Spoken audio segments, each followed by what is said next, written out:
What's up, everybody? Alex here with Lord Jesus ATV Repair and Customs, and today we have a Yamaha YFZ450, and they told me that it's not running anymore, that it doesn't start, and they said that when they try to start it, they're hearing a really weird noise.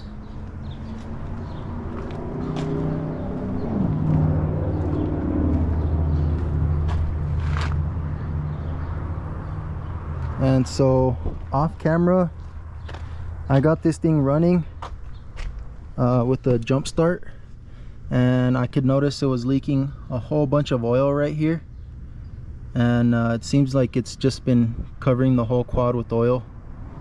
And when I checked the oil, first off, it was almost empty, so I topped it off. Then I started noticing it was leaking out a whole bunch right there. I did hear a weird noise over here, which was actually the exhaust clamp was loose, completely loose, and there's a gap up there at the where the header connects to the head, so it was making that noise. And then also this right here is cracked, the case is cracked, so they want to replace this case. So I know it's going to be a full engine rebuild. I can't give them a price just yet because I have to actually open it up and see if everything's still going to be good to be reused. If not, we're going to have to replace a lot of stuff on here. But so first thing I'm going to do, guys, as always with pretty much all the bikes I work on, gotta clean it up. So I'm going to power wash this thing. Alright, so I just got the bike cleaned up, just power washed it, and oh man, should have done, yeah, I'm gonna have to redo this part, get this down here. But you could see that crack a lot better. They tried to seal it up with some glue, but definitely did not work. Something I just noticed, this boot for the carburetor is completely, from the carburetor to the airbox is completely disconnected. So they've been riding this thing without any air filtration, so that's not good. And then so now what I'm gonna do is strip off the plastics, at least the front, take off the airbox, and get this engine, start getting into this engine. Alright, so I got all the plastics off the bike. Now I'm gonna go ahead and drain this coolant.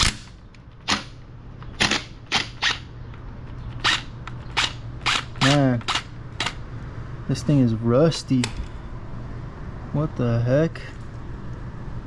That don't look good. That's a rusty bolt, and not a drop came out of there. But let's see what happens when I take off this cap. Wow. Not a drop of coolant in there. That's crazy. Not a drop of coolant. Okay, so I guess that step is complete. I'll move to draining the oil now. Alright, so I took the gas tank off so I could get to these bolts down here that hold this skid plate on. That way, and sorry for the lighting, I know you guys probably can't see anything. That does not make a difference. I'm gonna take this skid plate off and then drain the oil. Okay, so after I got that skid plate off, what I did was I power washed the skid plate because it was all full of oil so badly. So I power washed it, and then I also power washed the underside of the quad. I kept it up on its back and power washed all down there, so now it's really clean. And I'm draining the oil out, and while I'm waiting for it to completely drain out, what I'm going to do is start taking off the exhaust. Got to take off these two bolts right here. Well, this one's a bolt and this one's a nut. The stud, I guess, on this side broke off, or who knows what happened to that. But and then I got to take off this clamp here, or just loosen up that clamp and take off these two 12s on the back, and the exhaust should come right off. Alright, so I got the exhaust off. Now I just loosened up this clamp that holds the carburetor on, and I pulled it out, and I'm gonna go ahead and take off this top mount for the engine. It's a 14mm bolt right here and two 12s. Then after I do that, I'm gonna probably take off the clutch cable, this brake cable, disconnect a lot of the electrical stuff on here. Alright, I got those radiator hoses off, unplug some electrical stuff. I'm going to take off these bolts that hold the oil cooler on, the oil tank on, and going to disconnect these oil hoses. I'm going to have to let them drain into another bucket, and then I'll take off this oil reservoir. Alright, got those oil lines taken off. I'm letting them drain into the container, and then I'm going to take off these brackets, these front brackets from the engine, and that will actually help me take this oil reservoir out. Alright, I got the oil reservoir out. One thing you guys should know is there is some dowel pins that go down here. So in each spot where these hoses attach to the engine, there's some dowel pins with an O-ring, and don't lose those because you'll need them. So this is how they look. Little dowel pins. There's two. Make sure you keep the bolts with them so you don't forget which bolts they are. And then so now I disconnected the stator, and then what else? I disconnected the neutral switch line, and then now I'm gonna remove this nut. I believe it's a 27,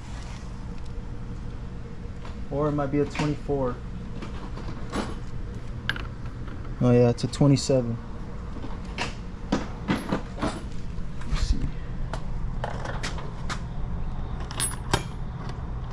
Here's a 27. Yeah, 27. And I'm also going to remove the chain. So it's my next step. Alright, so I got the chain and sprocket off. Now I'm going to take off this holder that holds the clutch cable on. Then I'll remove the clutch cable. And then also I need to remove the wire for the starter wire. And I'm also going to put this plug back on the bottom, so that way when I pull the engine out, it's not going to be leaking all over the place. Alright, so I'm pretty much down to the last few steps to get this thing out. The reason why you want to disconnect this clutch cable the way I did was because there's actually supposed to be a ground cable connected to that clamp, or to that little bracket. On this one they didn't put it there, they put it somewhere else, but most of the time on the stock ones that's where it is. But anyways, next step, got to take off this bottom bolt down here, loosen up this swing arm bolt, and then I gotta disconnect these brackets over here that are holding these cables on. Actually, I might not even have to do that. No, I think I could do it without that. It should just come right out. So yeah, I'm down to the last 2 bolts. And usually, you know what, there actually is another bracket that holds these cables in place, but they don't have them. And as you can see, these have been resting right against the exhausts. The bracket goes right here up at the top. So that's another problem. But it's looking like that's gonna be it. That's pretty much it. 2 last bolts and this engine's coming out. All right, got the last bolt. Swing arm bolt. I don't take it all the way out on these because I don't want the swing arm falling. I just bring it out just enough until the engine is able to come out. See, it's not attached anymore. So this thing's ready to be pulled out. All right, so engine's out. Now gotta start disassembling this thing, seeing what parts we're gonna be able to reuse and what we're not gonna be able to reuse. All right, everyone, sorry I didn't record this part, but I've got this thing pretty much taken down all the way. It had absolutely no coolant in it. The cylinder is very messed up. It's actually like very scored and beat up, so it's gonna need a new cylinder. The head is actually in decent condition. The piston is a cheap Chinese piston, and then the rod has up and down play, so it's gonna need a new rod. So far what I see it needs is a full gasket set, full seal set, new timing chain, new piston, new cylinder, new crankshaft, and the cases, a set of cases, and then it'll be ready to go. But so for now, guys, that's it for this episode or this job. If the customer decides he wants to do it, then we'll go ahead and order all the parts, and you guys will see a part 2 on this. But if not, that'll be it for this YFZ. But anyways, guys, I thank you guys for watching. I hope you learned something, and Lord Jesus Christ bless you. Bye.